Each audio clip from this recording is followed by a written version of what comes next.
Hello, this is Ken Ferrie with this week's Boots in the Field report. We had a couple of great weeks hosting grower events here at Crop Tech. Man, it was good to get to talk to so many growers from across the country and Canada. Ended up being some really good days and a lot of information shared. Getting back into the fields here, locally, things are rolling along pretty good. Seeing some disease pop up in the beans. This past week, we could find some SDS in some fields as well as some white mold. These infections could only be seen by walking in the field, just a scattered plant here or there. I suspect this will pick up in the coming weeks, and it could be some time, though, before we can actually see them from the pickup window. Now, I know nobody out there scouts from the pickup window. It's going to be a while below before that is visible. Based on the weather patterns, I suspect the white mold will be a bigger issue up north, but locally it's pretty light at this point. Now, we did find another field of red crown rot in DeWitt County this past week, and this looks a lot like SDS, except for looking for that signature red down there on the base of that taproot. Insect pressure was light in most of the bean fields this past week, but we have received some pictures coming in from up north with soybean aphids. We'll need to watch these. They could still catch a lot of the soybeans out there, especially the later planted beans. They won't sneak in here without us seeing them first, but we know most of our aphid pressure we deal with here typically comes from the north. On the corn front, I'm seeing a lot of high potential out there. In general, the disease pressure is still light in most fields. We have tar spot to the western part of the state, southwestern part of the state, and we did find tar spot infections in the Maroa area today. I do expect to see it show up more in fields this week. In Tazewell County, we are spraying some irrigated corn for the second time for tar spot, where those humidity levels continue to stay high. With the humidity levels that we are expected to get and are dealing with right now, again, I do expect this pressure to increase in the coming weeks. Now, most fields have already been sprayed once, and at this point, I think it'll hold the pressure back long enough that we won't need that second spraying, especially with these prices. Later planted fields and ones that haven't been sprayed will need to be watched a lot closer. Locally, I would say our biggest yield threat is still corn aphids. I don't remember a year when we had to fight aphids for so long. We started spraying some of these fields 3 leaves before tassel to make sure we could get them pollinated. And many fields were sprayed to keep the top leaves from getting waxed up. This week, we're still spraying, especially the later planted corn. And usually when aphid pressure gets this high, the population will become diseased and it'll kind of kill itself out. It'll crash. For some reason, that's not happening this year. What we're now finding is a number of poorly filled ears on these waxed up plants. Now, some of these plants are late emergers and the aphids are attracted to them. And they would have a smaller ear anyway, but now it's going to be very small. Unfortunately, though, many of the waxed up tops are on what we would say are very uniform stalk diameters or uniform plants that should have produced a normal ear. But now we've lost a third to a half of that ear.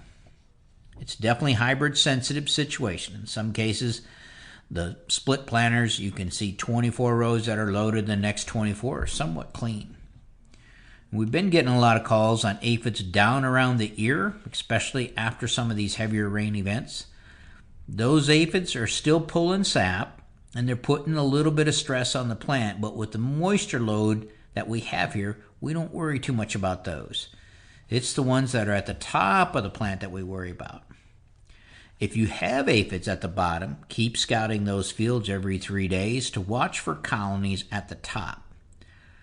Now, these lower aphids won't climb them all the way back to the top, but if that hybrid was susceptible, as far as for the tasters, the aphids are tasters, if they like that hybrid earlier and started colonies there that may have been pushed down by the rain, it'll still be subject to new infestations that would be coming from more aphids landing in there and starting new colonies at the top.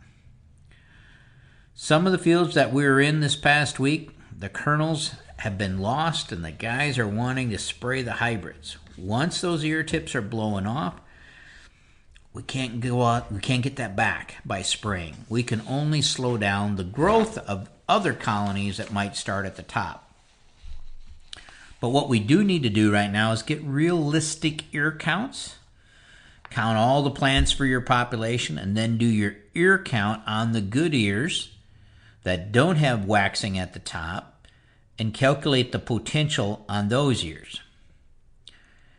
Then take those other ears that are waxed up on the top, pull those ears off, and get an accurate yield estimate of what those 3 ears are going to make, and add that to the potential you had from the good years. Now, there's a pretty good chance if they're waxed up at the top, you're going to be needing to divide by 90 at least, where some of these kernels you might, based on our book, you might want to divide by 65 or 70. I would take those aphid ears and divide them by 90. But what you're going to find is some pretty small ears. I've been seeing anywhere from 10 to 35 bushel loss to aphids on some of these hybrids, while in the same field you might have a different hybrid that has very little to no loss in it. So it'd be a good idea right now to start getting more realistic yield goals. We can't get that 35 bushel back, but so you don't get out there and find some 230, 240 corn when you thought in your mind you had 270 or 280. But this will go down as one of the bigger aphid years I've seen. And again, I cannot explain why these aphid populations haven't crashed. The later planted corn will be the most attractive to the aphids, so you guys got to stay on top of these fields, especially if you got L2 hybrids. They seem to be taking the hit the hardest right now. We'll see as time goes on whether that changes. Now, know how far out your applicators are when you're going to call in a spray too.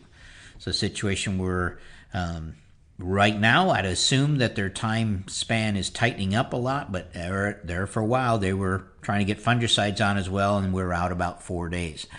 So know what you got and what you're working with. If you're pollinated and have aphid pressure, pull the trigger and put an insecticide with your fungicide, even if you're not at brown silk.